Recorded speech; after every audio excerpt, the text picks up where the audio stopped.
I'm John Blum. I'm the Director of Aviation at Lone Star College. I've been there since we started the program about 5 years ago. We're working out of Conroe Airport with our flight school and out of the Conroe Center for our academic classes, including our 141 ground schools.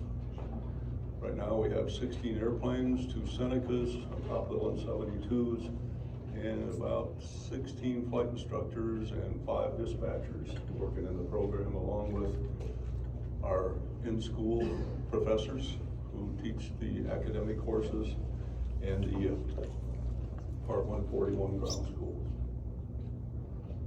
How's that? Better? Yeah. It's all about technology. Everybody good? The Darlene Woelfel's here.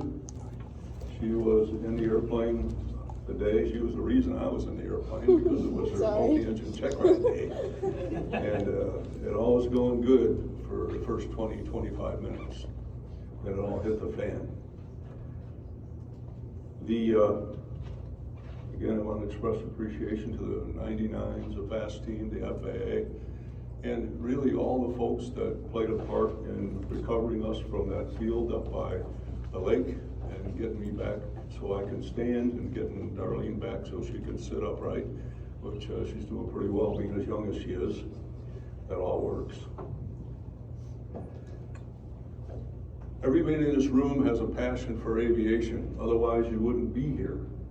You wouldn't be searching out knowledge and seeking more ways to be safe while at the same time having fun.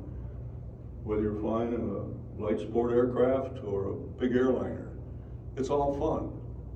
But it all revolves around the fact that no matter if your experience is 50 hours, 5,000 hours, or 30,000 hours with 5 type ratings, CFIs, MEIs, all that stuff, aviation is inherently risky. We know that.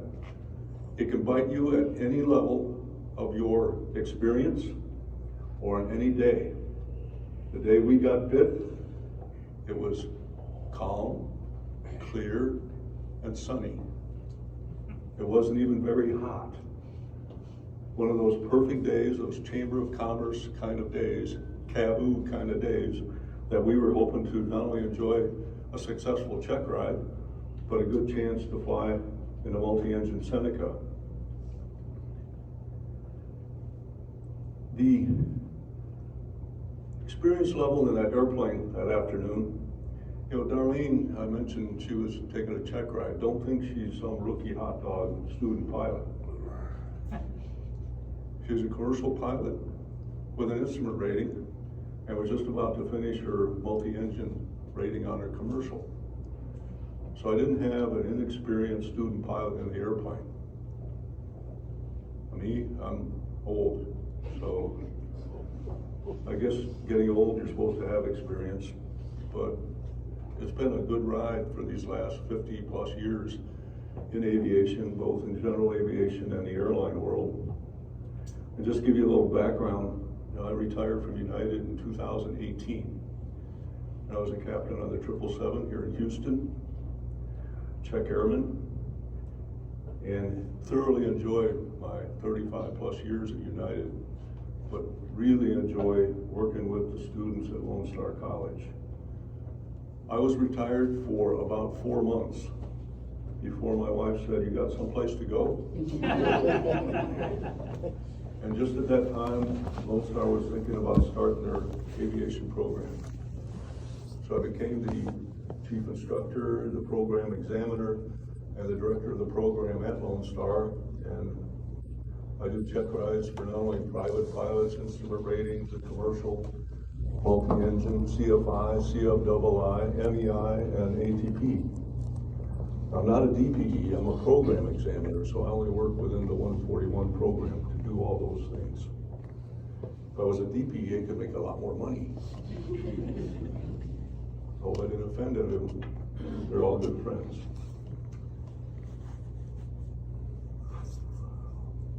Now tonight we plan to give you a little bit of insight of what went on that day, what led up to this event, what happened during the event, and what has happened after the event. I do want to say that most of us as pilots, we practice emergency landings, a lot, especially in the student, private, commercial phase of training. What we failed to train is what to do if it actually happens. We go down, you fail, your engine failed, let's go down to 500 feet, well, that field looks good, done, let's go on to the next maneuver.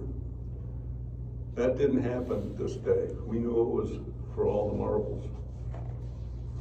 It was a matter of survival. It was a matter of, well, living to fly another day, which we both are doing. You think we would turn tail and said, no more aviation for us? We got scared. It was close. But no, that fire still burns pretty strong. Am I right, Darlene? Yes, sir. Yeah. So we're going to keep it rolling. May 3rd, 2023, Wednesday afternoon. I left school, had a class in the morning, went out, Darlene and I were meet at noon. We're going to do this very uneventful check ride, and I was going to go back to teach my next class that afternoon. Didn't work out that way. We got into some aspects of aviation that you don't think will always or ever be mixed together. A mixture of the technical aspect of what went on, the physical aspects, the personal, the mental, the emotional, and even spiritual aspects came into this event. It's very personal for me, and I know it was very personal for Darlene.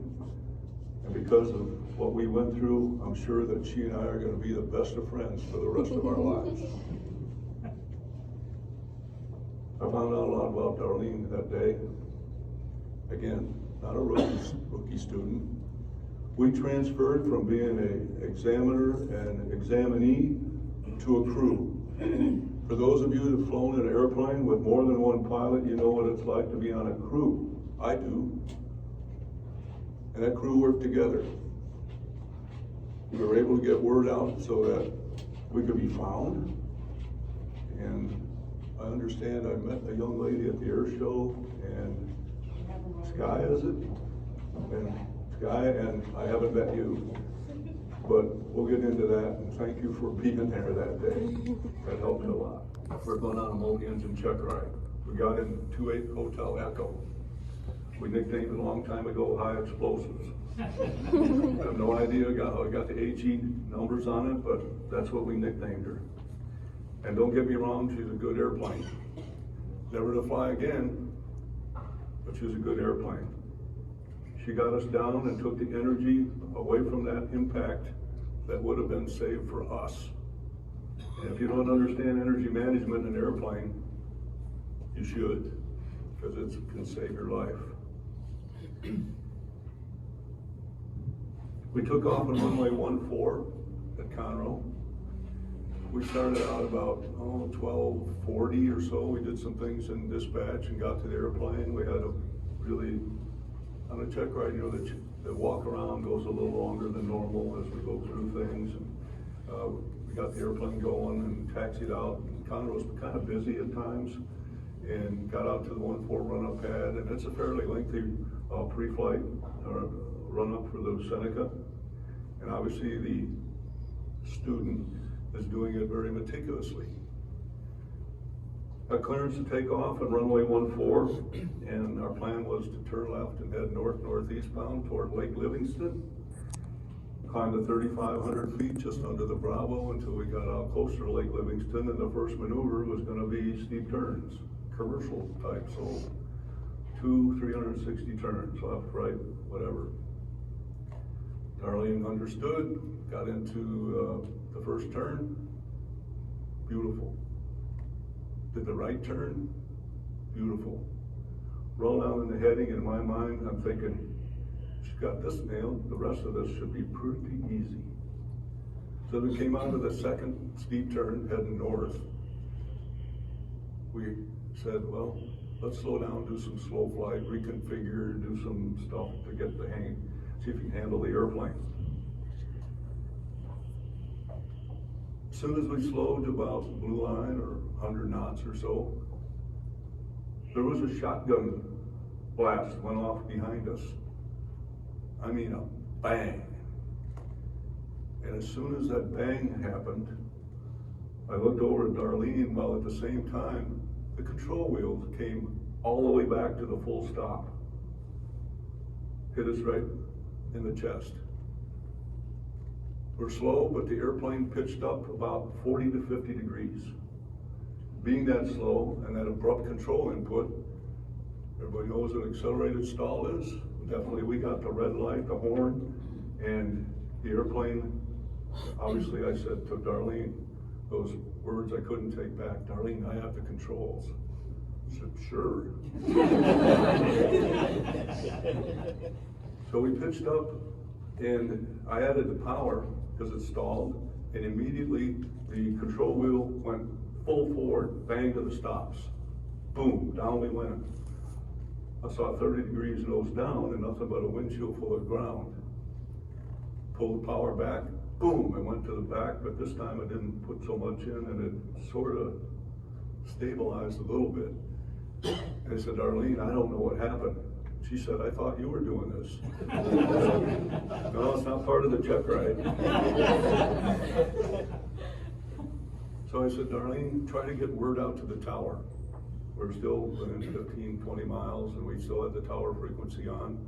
So she's bouncing around. I mean, our headsets are getting thrown off because of the G load, which in my estimation was more than 3, both directions.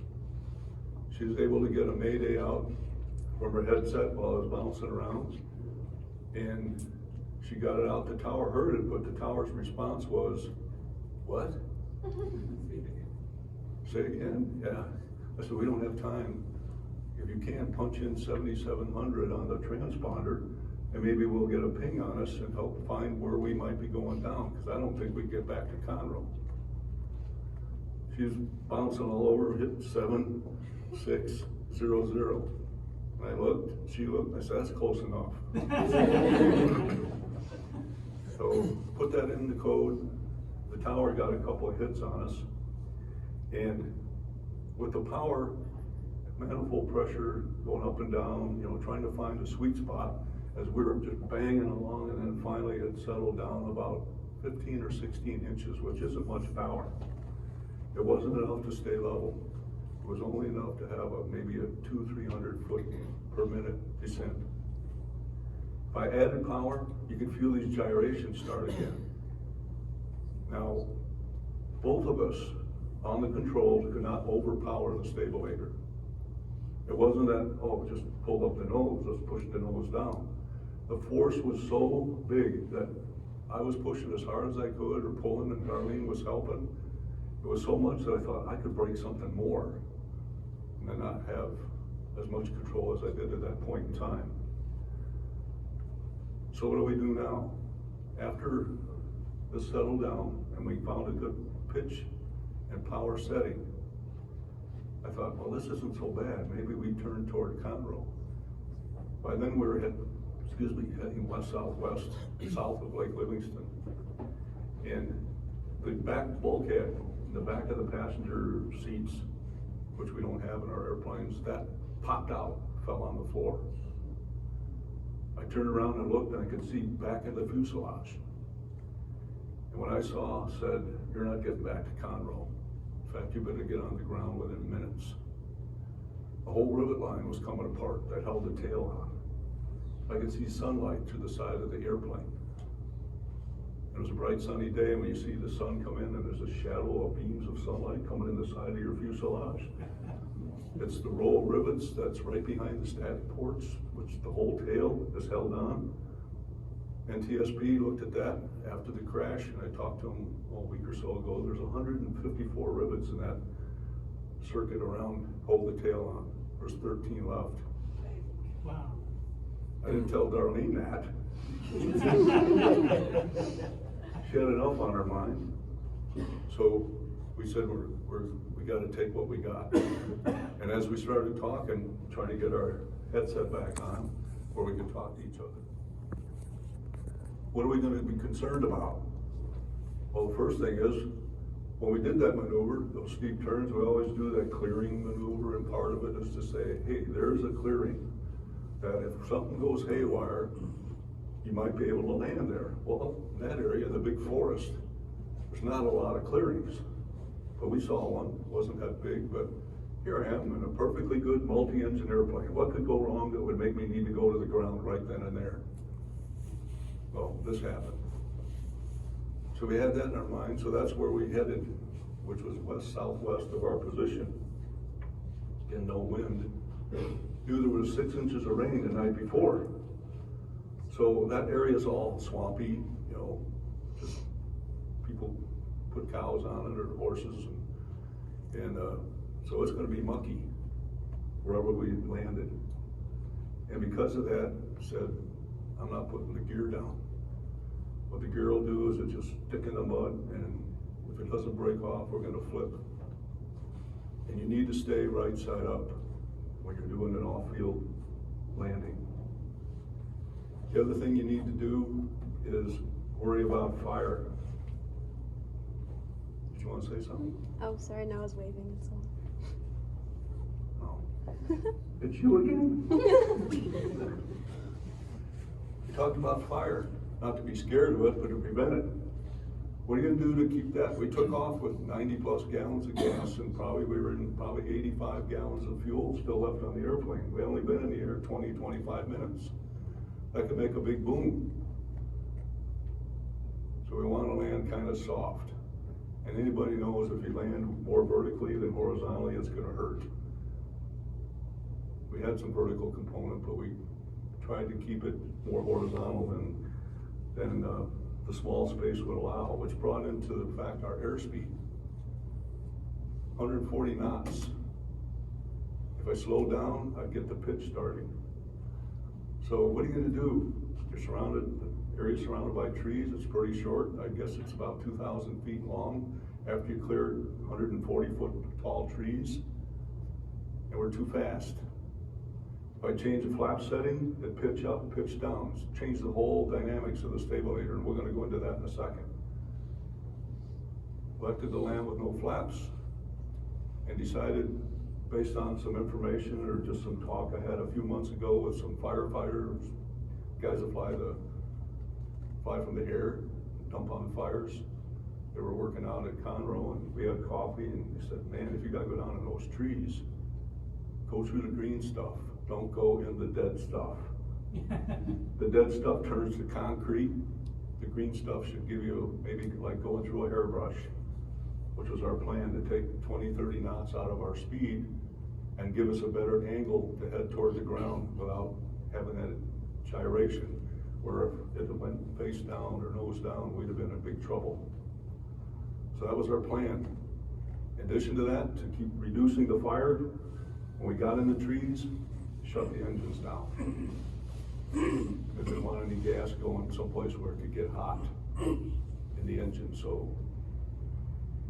we shut the engines down. We entered the trees, went in at about 140, came out about 90. Twigs, branches, everything beating up the plane as we went through. Took the windshield out, which was a surprise. Took my glasses out.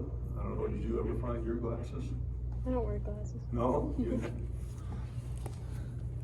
And there was the field with green grass, looked just like a golf green. It was a trap. The grass was nice and level, but what was under it was ditches, moguls, I call them foxholes, tree stumps, everything else from a farmer that just cleaned out and just left it to be scrubbed for his cattle. So we landed. The first one was a bit of a bounce as we stood on the belly, and the left wing hit what it looked like was a tree stump. We went in the air, and the airplane turned about 45, 50 degrees to the direction we were going, and then came down and slid the rest of the way to a stop. Wow. Darlene was basically out of her shoulder harness, laying on the side, you know, with her head over on the throttle toward my left leg. I got hit pretty hard in the bounce. My legs went up onto the console and hit real hard on the steel beam. Took the control wheel into the sternum. Didn't know it was broke, but it sure hurt like crazy. sat there, I mean, I could show you those gory pictures, but not tonight. But I couldn't breathe.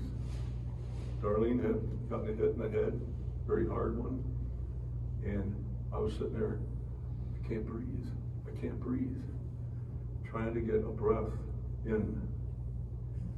Then it started to calm down, maybe, I don't know. I mean, you all were over the airplane pretty soon after we went down, but it seemed like an eternity before we could get out.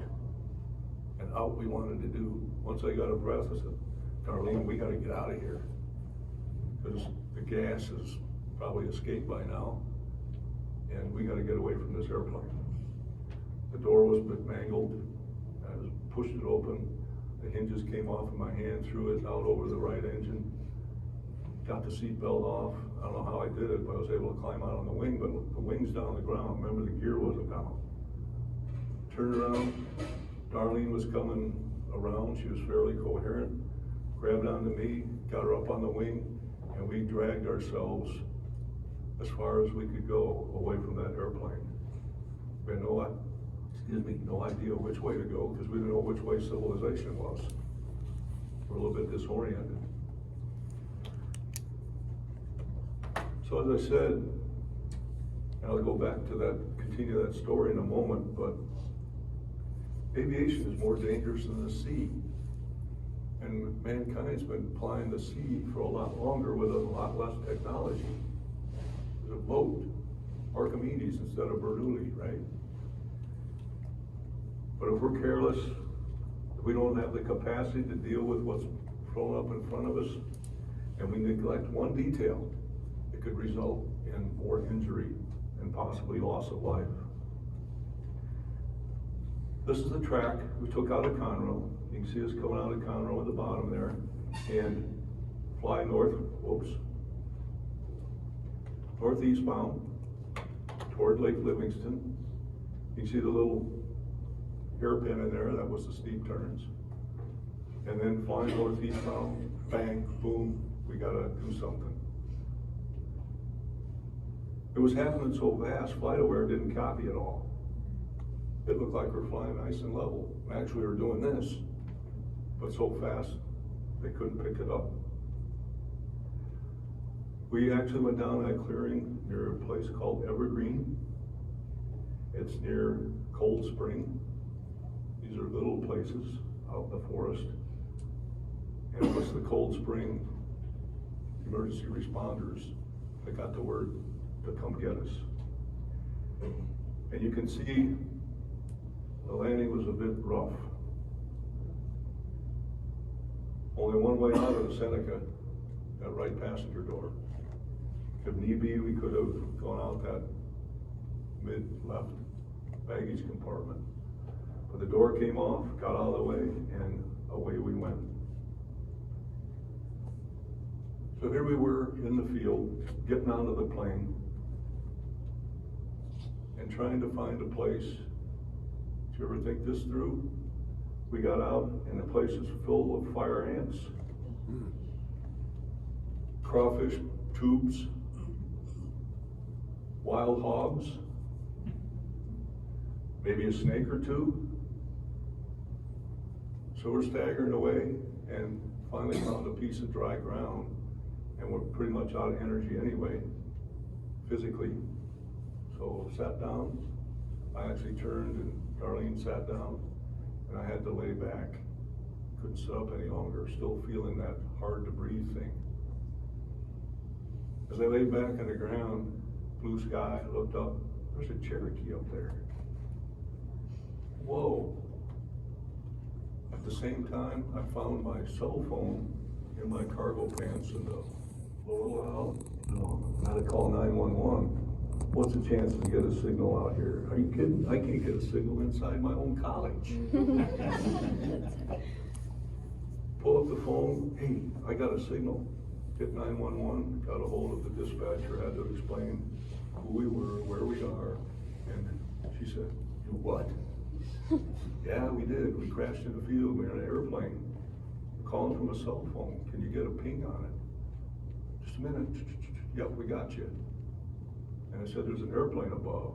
I don't know if they're passing the word back to Conroe or what, but that was a good sign. Things were in motion.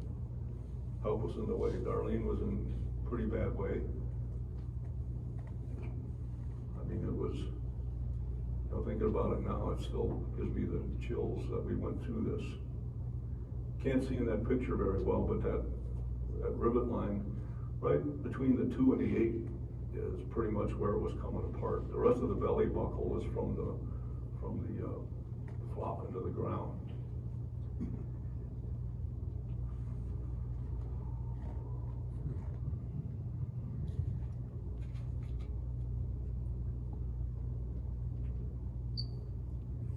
.911 was on the way. We didn't know how long.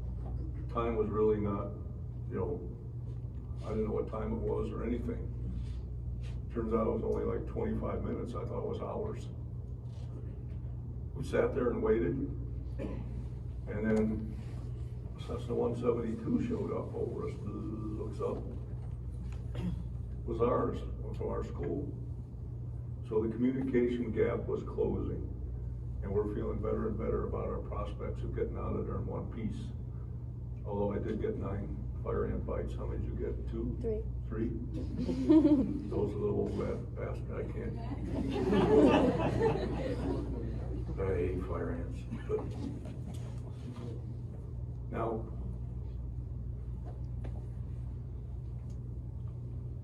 we were out in the middle of a mud field. About 200 yards ahead of us was a man-made lake. Turns out, found out it was 80 feet deep. If we just slid into that, been a whole new challenge. Getting out of the airplane and then swimming, and who knows, my luck, could be gators in there. So, we heard a rustling off to the side, and Darlene was talking on my cell phone while she had put a shirt against her wound on her head to keep the bleeding from being too ferocious. And the first responders showed up. A couple of them got to me, a couple got to Darlene, and the next thing I know, I had this thing wrapped around my neck. I was twisted onto a big old piece of plywood, it felt like, and they cut my lucky shirt off, they cut my lucky pants off, and they go, wait a minute, that's my lucky shirt. And the guy says, how can it be your lucky shirt? Look where you are. And I said, it has to be my lucky shirt. I'm talking to you. So you got to keep a sense of humor and all that, but I like that shirt. They nailed Darlene's shirt too. Yep, all cut off. Off it went. Amazing. Initially, I was going to be helicoptered to the hospital in Conroe, HCA. Good trauma center there. And Darlene was going to go via ambulance, which they said would be like a 40-minute ride. Well, as we had to be carried for about, what do you think, quarter mile? Out past all that mud because the four-wheelers couldn't even get through. So these people that came to our aid there physically carried us through that mud, over a barbed wire fence, where we could get in. I got into the back of a pickup truck as I could figure it out, and I don't know, you might have got on the gator, and went out to where the helicopter could land and the ambulance was. Then they said, nope, Darlene's going in helicopter. And I go, good, I don't like helicopters either. Pardon me if there's any helicopter pilots, but and so they fixed me up and we took a 40-minute ride. And as I pulled into the emergency room, the helicopter with Darlene had landed right next to me. So much for beating me to the hospital. Injuries were numerous. I'm not going to go into any detail of that, but I do want to tell you some technical information because some of you fly airplanes with a stabilator. Not a horizontal stabilizer with an elevator, but a stabilator where the whole thing goes. You know, the Seminole, the Seneca, some of the Cherokee family. Cessna Cardinal has a stabilator. Well, that's what hooked us. That's what made the airplane very uncontrollable. was that anti-servo tab, which most people look at that big stabilator and think that's a trim tab. No, it's not. It's there to help dampen the forces on that stabilator so the pilot can control it better. It takes the pressure out so it's not so sensitive. And it's controlled by airflow. Now within it, there's still a trim system in there, but it's not directly connected to the anti-servo tab. So the picture up here on the tail of a Cherokee gives you an idea where the stabilator is, the anti-servo tab, which is about 90% of the width of the stabilator. It's a big thing, and it's about 8 inches deep. And when that thing went freewheeling, the first thing it did was the airflow probably off the props, took the stabilator, the anti-servo tab, and it went full down. And when it went full down, it put the tail of the stabilator, bam, full up. And because that went up, it drove our nose up into the first stall. Then when the airflow changed, the tab, the anti-servo tab, went completely the other direction, driving the stabilator instantly full scale to the other direction. And there we were, bang, bang, bang, bang on the tail. And an aluminum can can only take so many of those. And it took a lot. Thank you, Mr. Piper. It was a plastic airplane that had shredded. So study this stabilator. Here's another piece out of the PHAC that talks about stabilators. It's way down past, talk about trim tabs and elevators and those sort of things. Be good reading. Here's one of our Senecas, and our flight contractor is U.S. Aviation out of Denton. We work with them at Conroe. They own 15% of the Seneca fleet in the entire world. So they know Senecas. We don't want less now.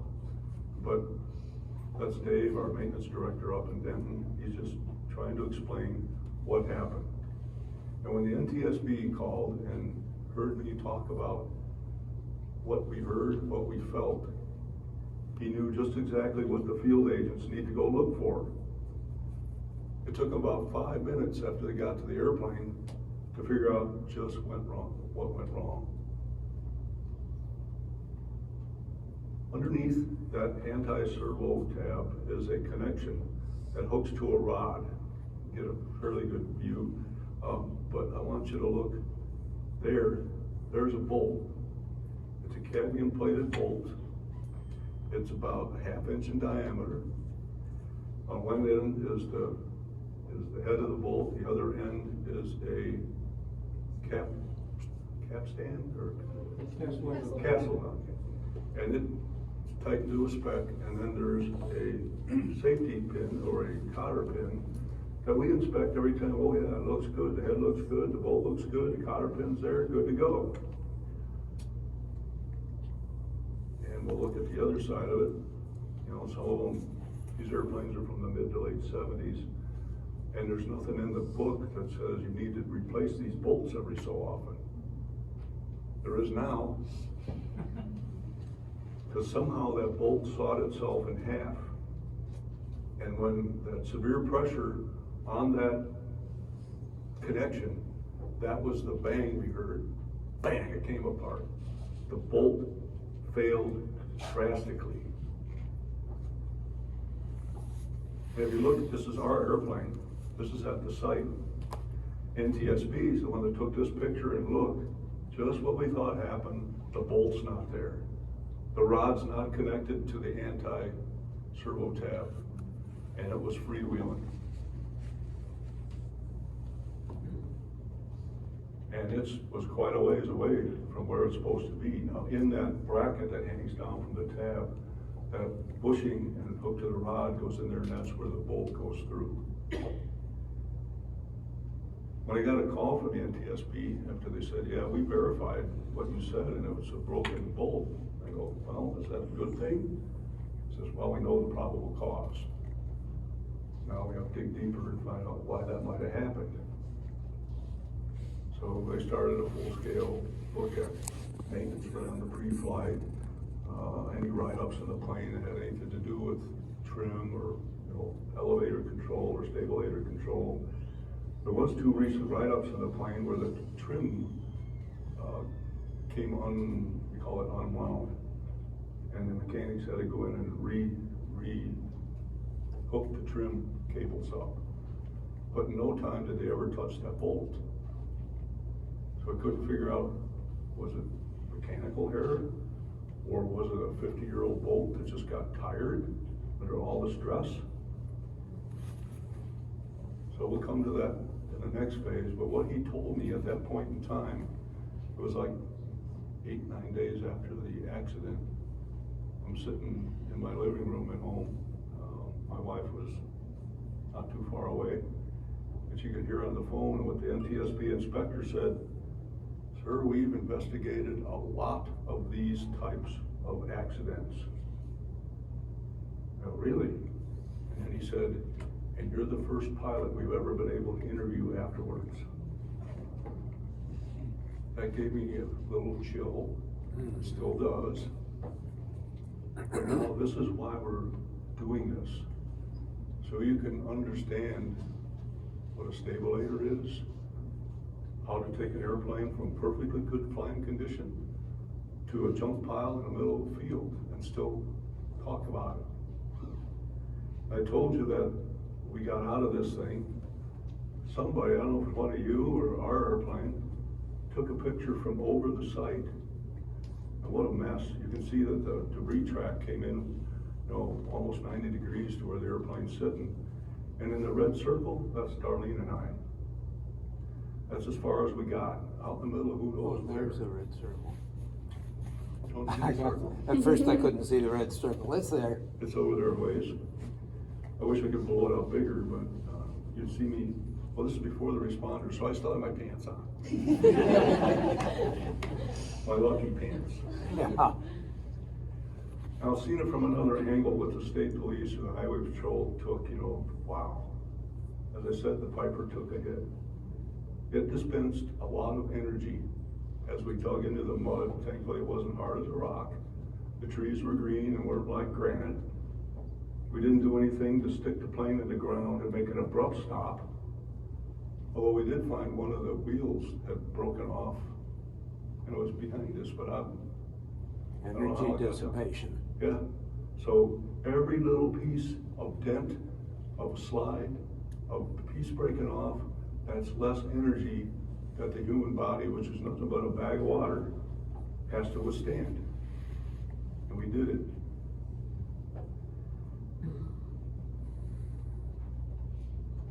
The decision not to try to come back to Conroe, I relive that all the time. But with that tail showing light through, and with the chance of something going haywire, any change in any control, a flat movement, power movement, who knows, get right over the runway, chop the power, straight in, not survivable. Yeah. Now the NTSB's final report came out 10/10, just a week and a half ago, I think. So it's public knowledge now. FAA called on Friday the 13th, nice of them, to say, hey, we need a couple more pieces of information, then we're going to close the case. And I go, you mean there's no further investigation to figure out why this bolt broke? I said, no, there's nothing conclusive at all. I said, we took every bolt out of every Seneca that U.S. Aviation operates, put them in a little plastic bag, gave them to NTSB for analysis, replaced every bolt on every Seneca we had with a brand new high-strength bolt, with the idea that we're going to change them. I guess we're talking about 24 months. The bolt's $6. Junked the whole Seneca. That was more than $6. There been some residual thoughts about what caused it. They look back and maybe the bracket was installed crooked and then the bolt was wearing off center. Couldn't prove that. So by changing all the bolts, I don't foresee an AD note coming out. But Susan and I talked about this a while back about, I take my own airplanes in for an annual.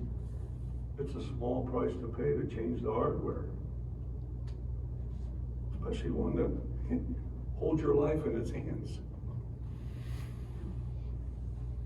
Now the NTSB published a lot of them.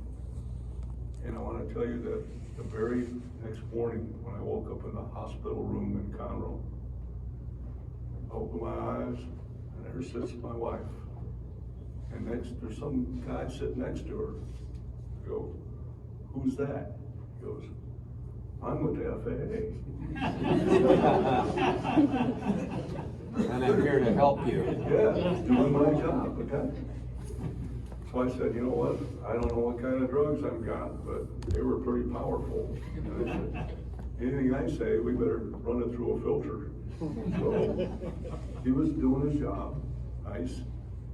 Asked me a few questions, and that's where it came out about the bang and, the uncontrollability. Then he says, you think you're gonna go see Darlene? I go, hey, that's up to Darlene, but he didn't get to see you, did he? Darlene was in surgery.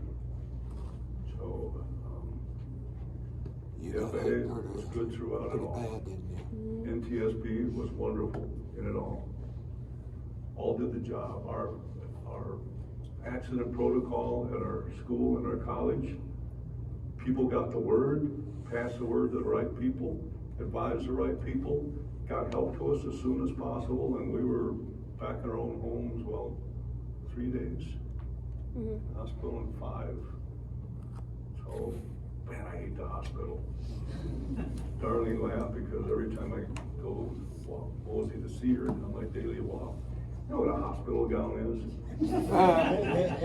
There's no mud flaps, So I know I'm going to Darlene's room, she's got her whole family in there, and I'm like, need a clothespin to keep the back closed and all that stuff. So we got lots of stories to tell about that.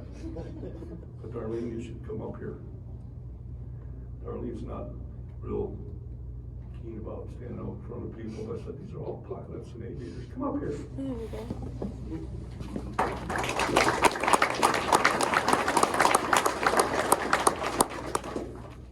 So how much of what I said was a lie? I think it's pretty accurate. Pretty accurate. Anything to add? We talk about what we talked about laying in the field. Hang on. So maybe use that. Okay. So when we were laying in the field, I hit my head pretty hard. You can probably tell from that. So my memory is pretty vague of the whole thing. But I do remember looking up, I saw this Cherokee up there. That was very comforting to see. These two ladies back there heard the Mayday call. They helped us coordinate EMS. That was on my hand.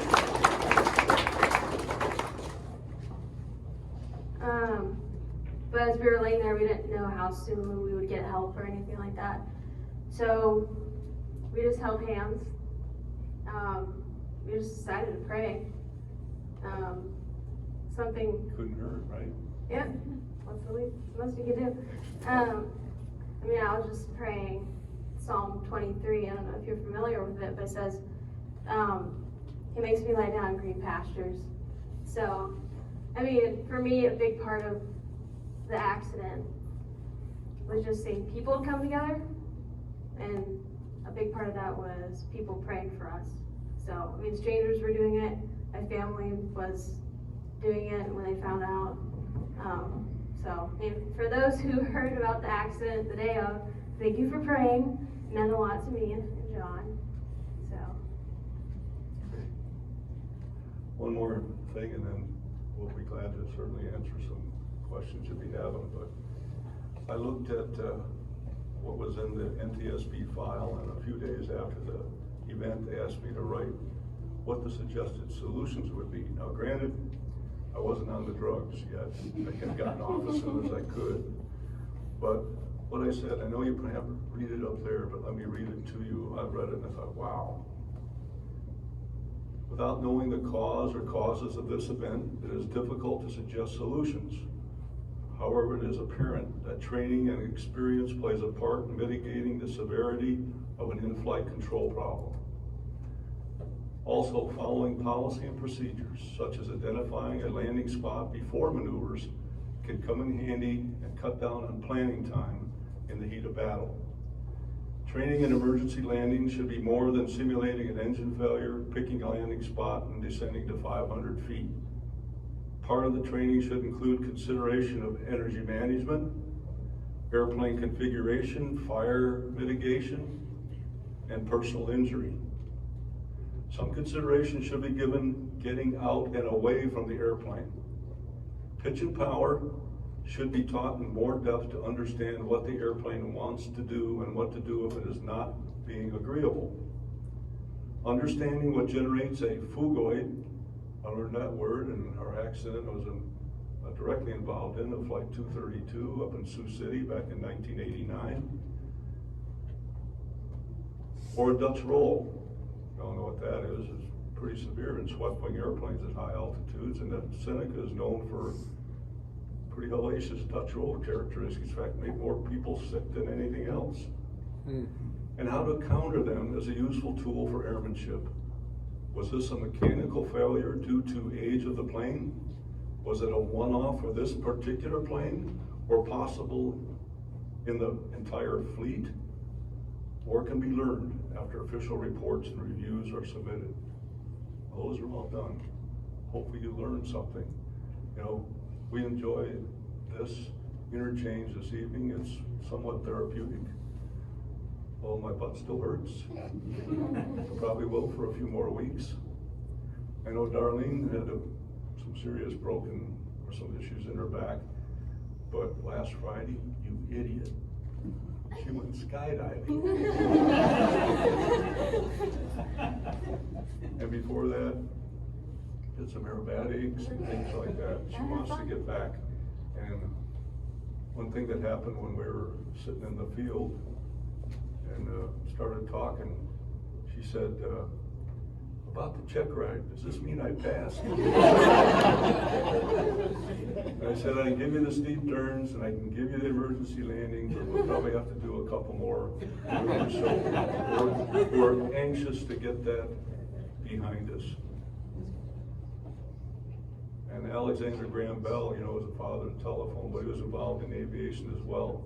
He said there's always two critical points in every flight, the beginning and the end.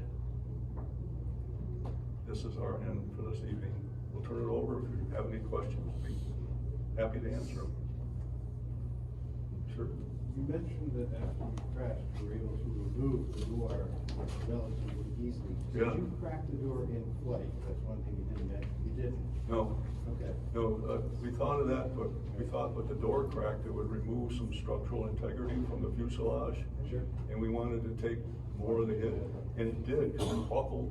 Yeah. And the two halves of the door, I don't know if you can see it.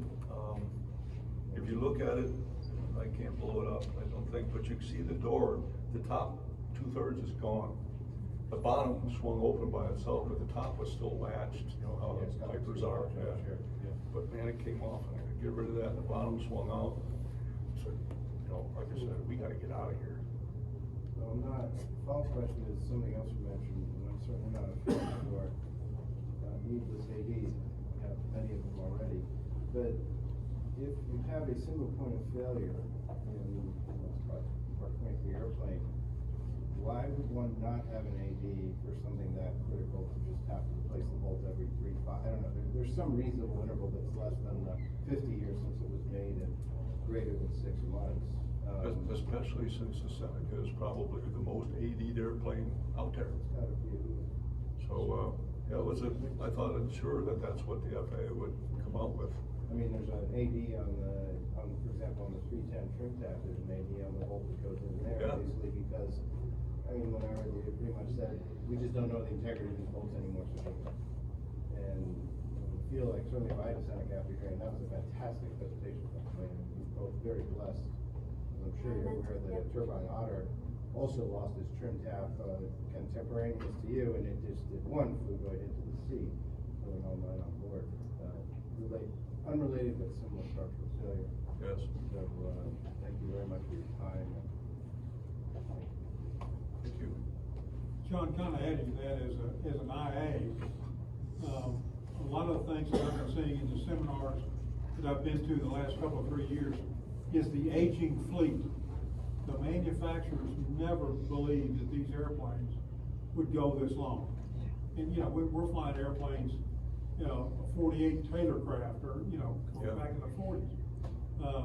So these are a lot of the issues that are starting to creep into the fleet is that just the age of these things. So, It costs too much to get into new stuff. We're caught. That's $750,000 182. So, guess who caused all that? I won't go into that. Sir? Yes, sir. Wondering, the damage was external with a bolt and possibly chopped up something back there as it went. But into the event, you had a secondary something and looked back and you could see daylight back there. Something else had failed. What was it, the structure coming apart due to the whipping back Well, around? basically it's cardboard covered with like leather that separates the cabin from the fuselage. Oh, Because of the, I'm sorry. the torsion. I've got it turned off. I don't know what the problem is. Not now. The bulkhead fell in, I could see back into the tail. I was in the right front, so I could look that way. And I could see sunlight coming through the crack in the side of the fuselage body. And the sun was coming from that way, so you could see the sunbeam. Right. So the fuselage cracks were due to the stresses on the When the empennage, stabilator was going full up, full Yep, down, full yep. up, and we felt it. trying to tear the tail off. Yeah, it was. And succeeding. Yeah, any more hands? Sir, right back. I'd just like to say that we fly a Piper, and it's got a nut very similar to that. And I've been aggressive about talking with my wife about making sure that sucker gets checked ever since we got your presentation at the EAA. Yeah, right. And it was, we will make it a point to check those nuts. And not just that one bolt, but if there are other bolts, these are old aircraft, that, you know, maybe all those bolts need a good looking at, because any one of them goes out, it's a bad day. I fly a 66 Mooney that I own. That trim system is the whole tail. So it's got a pivot point, and we look at that, make sure it's not wearing and tearing in any way, shape, or form. Because if the whole tail came off, it's over. Yeah. I mean, a little bit of slop in the stabilator, we sort of played that to the end, but if the tail comes off, School's out. yep, it's done. I'm not a airplane pilot, so I don't know much about it, but my information, my knowledge was like every aircraft after 2,000 hours of flying, it goes through the overhaul. So airplane doesn't go through overhaul? Well, I know what you're meaning, but in the school environment, it goes through an inspection every 100 hours, and then it goes through every year. And then sometimes, was mentioned airworthiness directives, AD notes, that require an owner and operator to check certain things, maybe on a quicker schedule than that. So yeah, mechanics looked at this plane. In addition, before every flight we took, not just with Darlene, but with every student, we looked at that. But how can we tell from the outside? She had X-ray vision, or something to tell, hey, this bolt is wearing on inside that bushing. Were there any filings around? No. In fact, some of them were painted over. Now, did the paint get in the way and keep it from rolling because it's got a, what's it, bronze bushing in there usually? It's bronze, right?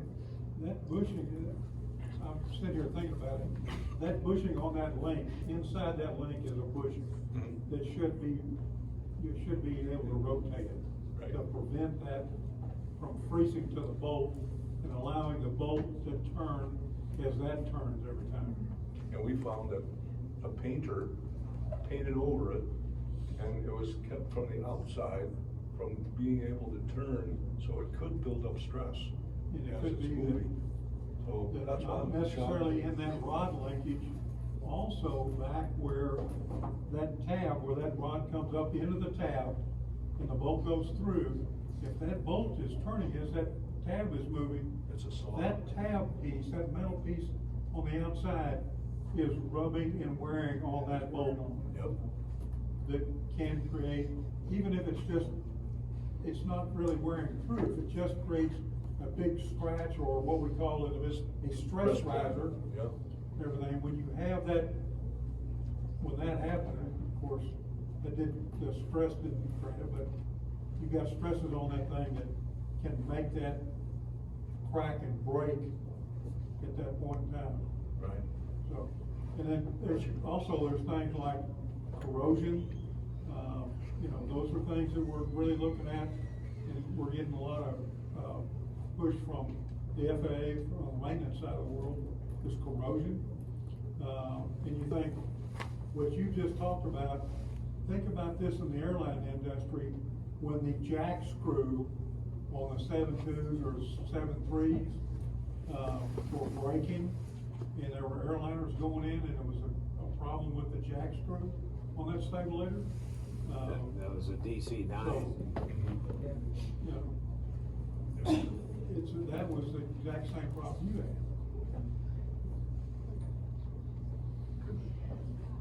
And so I hand over here. So, this is my, I used to own a 69 Comanche.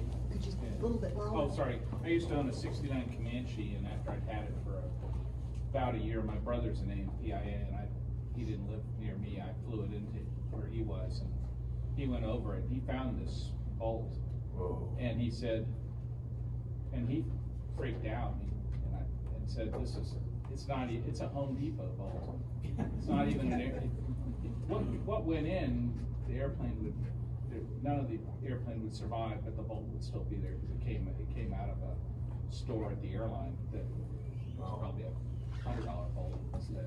If anybody's up hiking in the forest and they find a couple pieces of bolt,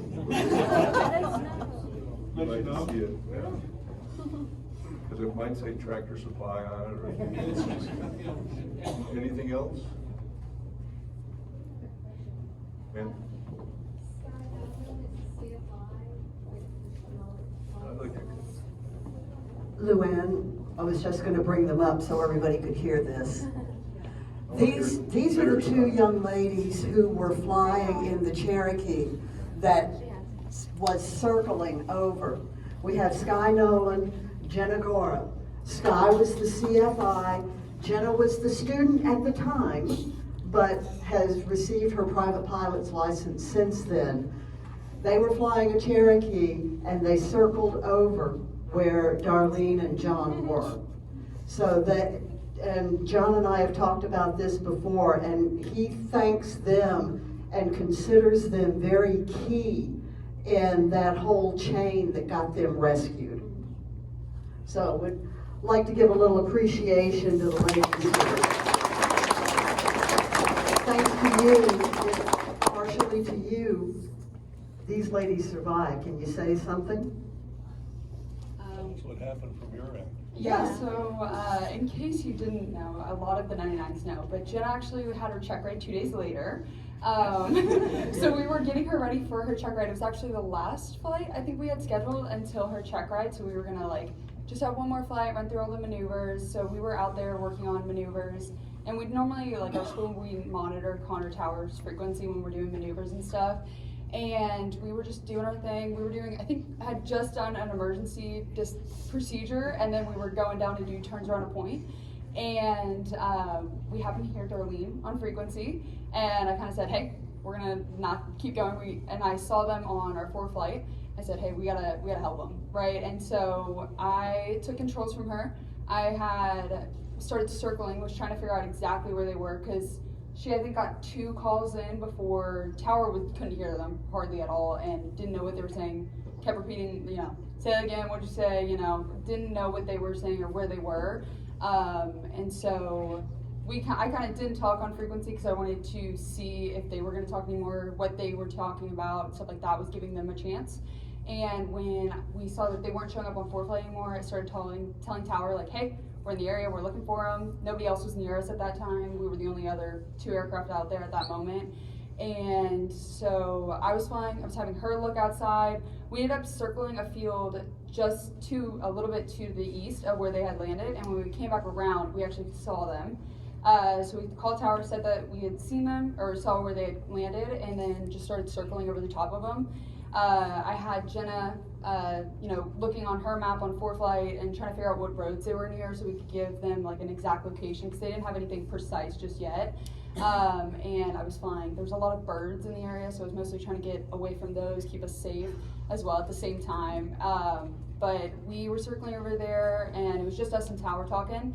And then one of your school's aircraft that got on frequency asked us to get on another frequency as well, and I was talking to them and basically saying, like, this is what we see. They were trying to figure out, there was no fire, nothing like that.